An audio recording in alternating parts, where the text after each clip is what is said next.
Paris Motor Show. That's right, because this is the programme that gives you more details about all the international motor shows than any other programme you'll see in the UK. So let's take a look at what's happening here in Paris.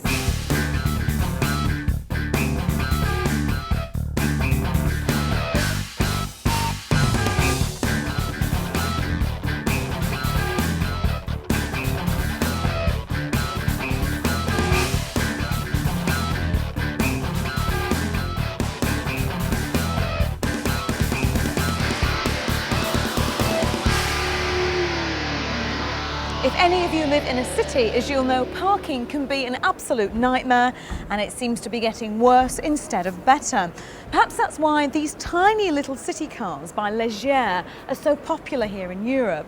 You get a choice of a 1 or a 2-cylinder diesel engine. Prices start at just £5,000.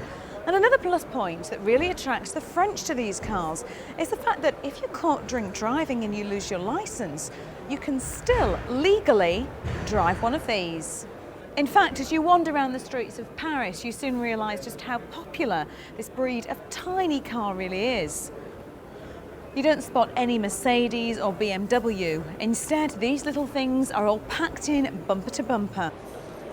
Surely one of the most important stories here in Paris concerns this, the Volkswagen Lupo 3-litre TDI. Well, it doesn't look much like a throbbing 3-litre engine to me, and that's because it isn't. In this case, 3-litre means 100 kilometres with just 3 litres of fuel, making this the first 100 miles per gallon car. It's extremely impressive, and the person behind this, the product manager for the Lupo, is Dr. Carl Taylor. How do you do, Howard? Hi. How on earth have you managed this? It's a holy grail for many manufacturers, and you've done it. Yes. 3 litres in continental Europe was a magic barrier that nobody thought we would be able to break with a conventional motor car. You've heard many technologies that other manufacturers have attempted to use, hybrid technologies, electric motors, but with a conventional available fuel to achieve a fuel consumption of under, and we say under, we actually get below 3 litres per 100 kilometers. And this is a real car. Not this glass one, of course, but its sister car that we see over there is a real car, and it is a series car and will be available to the public early in the year. There's quite a lot of innovation that's gone into the making of this car. Talk us through the sorts of things you've done. Yes, we about 25 months ago, our chairman, Dr. Pierre, raised this challenge, and the technical community in our company picked it up. And we very quickly realized that no single factor we could achieve such a fuel consumption. We had to look at the whole car. As one of my colleagues put it, literally every single piece was put on a table and looked at, and how can we optimize it? What is the first place you optimize is weight.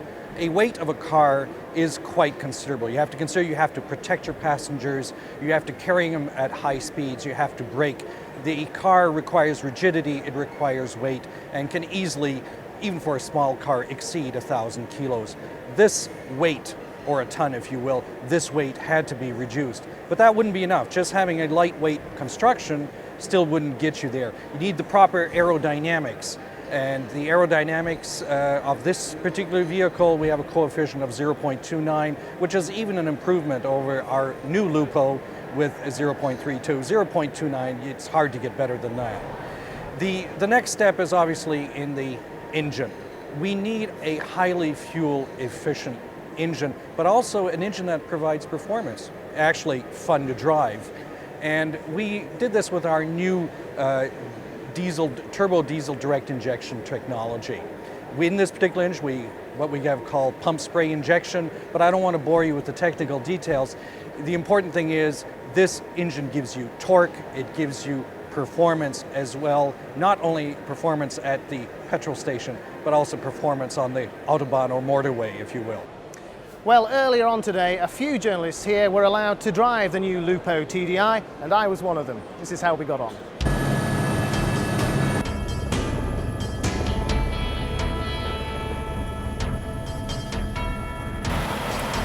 The streets of Paris are far too congested to test drive cars on, so we're on a short but spectacular helicopter ride with Paris in the autumn spread out below us on our way to the Montfontaine test circuit.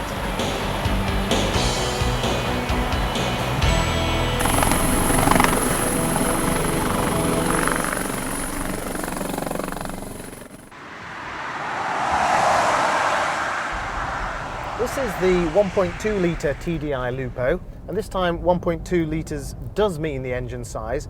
And it's very interesting because a switch over here allows you to change the power output from 30 kilowatts in economic mode to 45 kilowatts for a bit of extra power if you want to push up the hill. Now, there are also two different ways that you can drive the car in terms of the gearing. I'm in the automatic gears at the moment, and you might be able to tell as I pass through them, it's quite lumpy up through the gear shifts. But if I now switch it over to Tiptronic, into, as Volkswagen people are telling me, Michael Schumacher mode, then the whole thing becomes a lot smoother, and I rather like this. This is the first time I've used a Tiptronic system. Let's just move up a gear. Very smooth. We're now in 5th, back down to 4th, braking now, into 3rd, and that's a lot smoother than using the automatic system. So how do you know whether you're getting your 3 litres worth per 100 kilometres? Well, as you'd expect, there's a very clear indicator on the dash. Now, I'm travelling at about 45 miles an hour in 4th gear, and I'm doing rather better. I'm getting about 2.5 litres per 100 kilometres. Now, that's good value.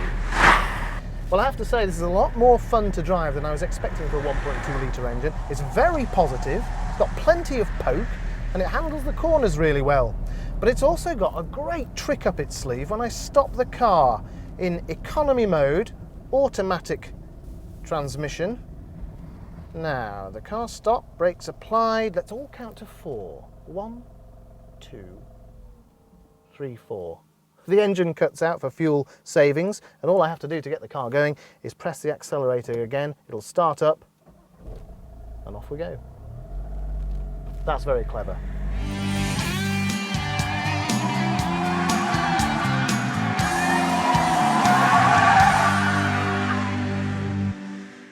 This is, of course, the 100th Paris International Motor Show, and to mark the occasion, the French have put together a hall that's filled with a celebration of the motor car. There's everything in here from the very early cars of the 1900s through to a 1947 Talbot. You'll find the original 2CV, the old Beetle, right up to cars of 1972. And after a quick wander round in here, I've got to say that there are far more cars here that I think are absolutely gorgeous than over in the main building filled with all the cars of 1998. It makes you wonder if some of the manufacturers and designers have forgotten what it's all really about. Just look at this 1956 Mercedes 300 SL. It's an absolute dream. I think they should get rid of the A-Class and put this as pride of place on the Mercedes stand today. And every manufacturer at today's Paris Motor Show might be jumping on the small city car bandwagon, but I'm afraid I've got bad news for them. There's a couple of cars here that were doing it way back in the early 60s. A wonderfully cute Fiat 500 from 1961. And what about the 1962 Austin Cooper? You can bet all the money you like that when Rover finally do unveil the new Mini, it won't look half as gorgeous as this one. And here's, I think, another example of the old being far more stylish than the new. There may be an all-new Carrera 4, but I reckon you can't beat this Porsche 911S for pure style. The French love the motor car so much, they even claim to have invented it in the show programme. But they may have different reasons for harking back to the past. You see, not all is well in the French motor industry camp. Last year, domestic sales of French brands fell by 20%. In fact, the whole of the motor industry was only shored up by export sales. Perhaps French designs at the moment are no longer très chic, and they'll certainly be hoping to do better in the future. Now may I ask to show the car, which we think is, as I said, a modern recreation of what made Jaguar famous in France and across the world. It's Le Mans winning C-types and D-types. So Keith Helfrich, Gary Albrightson, and of course Ted Lowe's, please show us the car. Thank you very much, ladies and gentlemen.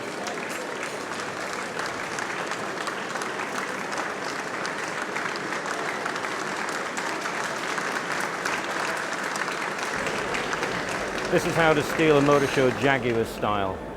Jaguar have come to Paris, the capital of fashion, with their own motoring masterpiece. This car is so good, you keep expecting it to actually trot off down the fashion walk and strut its stuff just like a model. It's called the Jaguar XK 180. It's absolutely sensational looking. It does 180 blistering miles an hour. It would cost you £300,000, but sadly, you won't be able to buy it because it's never going on sale. Is there no way at all that you'd actually ever bring this into production? Absolutely no way, Ken. We didn't do it to get a taste and should we, could we. We really did it to showcase the new special vehicle operations, or the newly reinvigorated special vehicle operations, and showcase some of the technology that we'll make available downstream into other cars over the next months and years. What sort of technologies can you take from this car? The engine, for example, can you put that into your XKR model? I just knew you'd ask that question. You might just see that engine in, pretty much in a future vehicle, let me put it that way. But other things that you certainly will see, the 20-inch wheels and tyres. I mean, just gorgeous wheels and tyres, really filling the aperture. The brakes, they're 4-pot Brembos, the suspension system. Those are the kinds of things that you're liable to see. And obviously, we've used the car also to develop some interior trim technologies. You won't see it exactly like that, but they'll be helpful to us as we move into next generation products.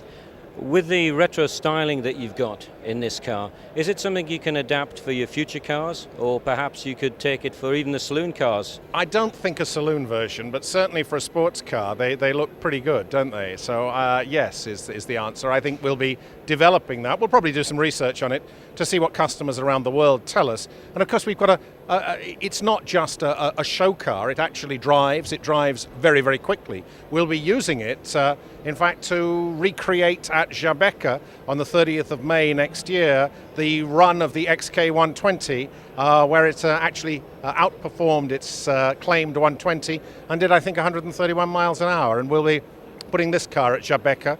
The Belgian authorities have agreed to close the highway for us, and so we'll be recreating 50 years on. This car's very much a Jaguar Le Mans interpretation, but somehow you've managed to take the retro look and also capture the future with a very millennium-style look. I think, Ken, that is one of the hallmarks of Jeff Lawson and his team. They don't do a pastiche of the past. They take the past as an inspiration and make it utterly modern and up-to-date. And I think you can see it with today's saloon, today's XK sports car, and of course you'll see it with the S-Type at the Birmingham Motor Show. Jeff, first of all, congratulations. You've really stolen the show here at Paris, haven't you? Are you happy? As happy as a designer ever is. Designers always tend to see what is wrong rather than what is right. But I'm happy for Jaguar, yes. It's not a personal thing for me. I'm happy for the company, of course. Now, to me, the car behind you looks perfect. It looks like it belongs in a museum. What could you possibly find on it that you're not happy with? All design is a compromise. Nothing is perfect in design world, so it may seem perfect to you. To me, it is a handsome car, an attractive car. That's what we're after. But there are elements of the car that could have been improved. There are things that you'd like to do, but you're tied by maybe legislation or by just simply what can practically be done. Yeah, you're tied by time and legislation, all sorts of factors. It's in the nature of the beast. It's not a problem. But designers always tend to see the little areas, well, we should have just worked on that area a little bit more, or we should have worked on that area a little bit more. And it's no different for this car than any other car. It's a wonderful blend of heritage, and you can see a lot of Jaguar's history in the car. Is it also quite important to you that it stands alone, that it's something very new and very different?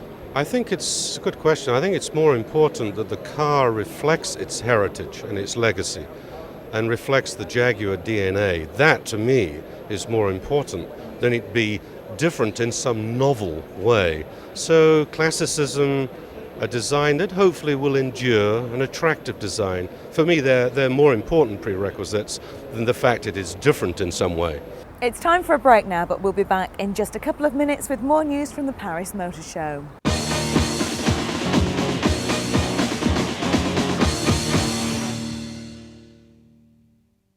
My vote for Turkey of the Paris Motor Show tour goes to this monstrosity. It's the Fiat Multipla. I don't care that it can seat 6 people comfortably. I don't care that all their luggage fits in there too, or that it can be fueled from electricity, gas, or be a hybrid. It is so ugly. The designer should be sent to Madame Guillotine immediately, and if I ever saw one of these on a street in Surbiton, I'd shut the curtains and lock up my daughters. Well, I've searched the Paris show from top to bottom to find my own bad egg, and I have to say I'm in total agreement with Howard. How can a company like Fiat, a company so full of design that can produce cars like the Barchetta and the Coupe, come up with something like this. What on earth were the design team on that day? Welcome to the Audi Amphitheatre. Amazing place, 360 degrees of screens with all sorts of things going on. And this is the rather fabulous Audi TT Coupe. Now, it was introduced as a design concept at the German Motor Show in 1995. It's now a production model about to be launched, and the original concept is still intact, which is very unusual. Now, I would love to test drive this car. Unfortunately, Chris Goffey beat me to it. It's often said that the motor industry is becoming more and more international. Well, just to underline that point, here we are in the fantastic surroundings of the Italian Apennine Mountains to test drive a new German car that's built in Hungary, and it's going to be launched in the UK next year. Confused? Well, have patience, children. All will soon be revealed. Because this is the Audi TT Coupe, first shown at the 1995 Frankfurt show as a design exercise, and then in Tokyo in 1996. Such was the reception of the car by press and public that Audi decided to put it into production. Of course, the name of the Audi TT game is aerodynamics. This is one of the most aggressively, sleekly styled cars ever to come out of the Audi factory. But despite the dramatic shape, the underpinnings are relatively mundane because this shares engine, transmission and floor pan with the Audi A3, the new Volkswagen Golf and the upcoming Volkswagen Beetle.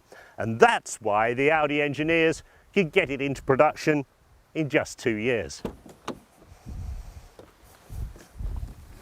Oh, and built in Hungary, well, the bodies are assembled and painted at the Audi plant at Ingolstadt. They're put on a train and sent to Hungary where the engine plant is. The engine's put in, the car's assembled, it's put back on the train and sent back to Ingolstadt again. You understand it? Somebody does.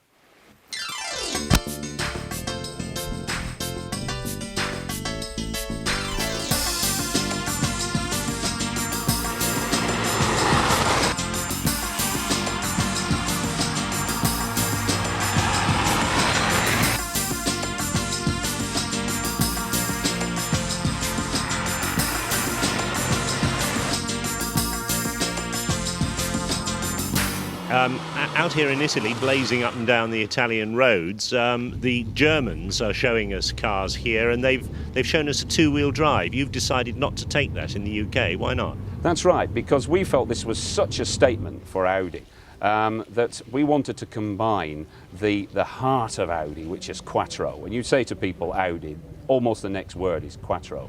And so we felt this ultimate car, this ultimate coupe for us, was going to be a Quattro. And our customers who we've researched into this absolutely agree with us. So the TT will only be a Quattro car. Audi customers are old buffers. I mean, they're all in their 50s and 60s. They won't go for something like this, surely. Oh, that's a very old view, Chris, of the customer makeup. Our customer profile has changed quite dramatically over the last few years. We've seen our sales go from 19,000 a year up to what will be 40,000 this year. So we're attracting a much, much younger view of that profile, that customer, and our new customer profile. Will be very, very attracted to this. And I actually think some of what you disparagingly called old buffers, Chris, will also be very interested in it. Well, we're the ones with the money, you see, that's what it is. Inside, the car is as obviously styled as the exterior. This dimpled aluminium trim theme is repeated everywhere. Door handles, steering wheel, air outlets, gear stick surround, even the pedals are mock-ups of racing car competition design. The leading edge of the screen gives a very low-browed feel to the car, and at some city centre traffic lights I know, you're going to have to be leaning forward and peering up to see the red. However, the test for a car that simply shouts its sporting aspirations so loudly is, does it go? In the case of the TT, well, need you ask. This car has the 180 brake horsepower turbo 1.8 5-cylinder engine. Well proven but refined and developed for this installation. Four-wheel drive Quattro transmission, of course, as you'd expect for an Audi. The maximum of 140 miles an hour and 0 to 60 around 7.5 seconds. That's not quick enough for you? Well, there's a 225 brake horsepower version of the same engine, 150 mile an hour top speed, and a second quicker to 60. The Audi TT goes on sale in the UK in spring 1999, and it's joined later in the year by the drop-head Roadster version. Prices not fixed yet, but they anticipate around £25,000 for the 180 brake horsepower and £30,000 for the 225 brake horsepower version.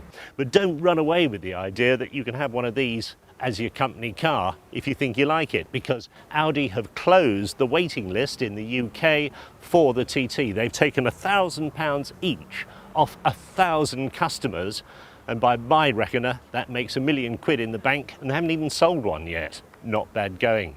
I don't think they'll have any trouble at all in getting rid of the first 1,000 cars that'll come in 1999 and the 2,000 cars that'll come in the year 2000. Queue up now.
Well, that's all for this week from the 100th International Paris Motor Show.